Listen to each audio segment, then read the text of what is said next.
Miss Sabria Lanticho, as she is the reigning queen of our prom.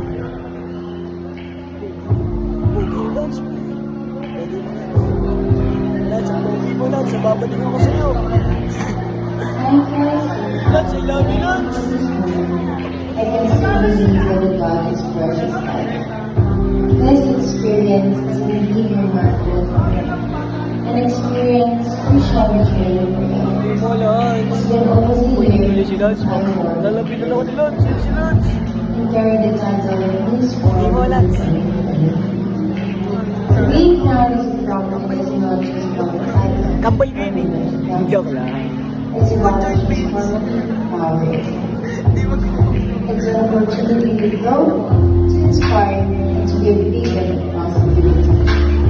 The responsibility that comes with this honor teaches us empathy, leadership, and resilience.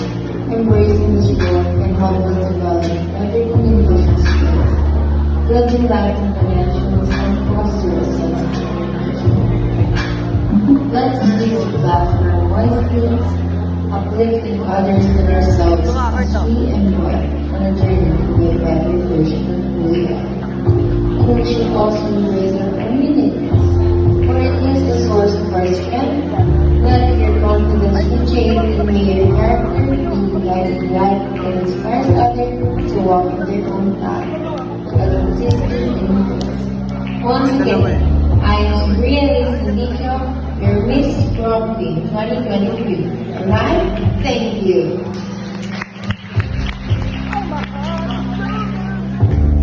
Once again, let's give them a round of applause.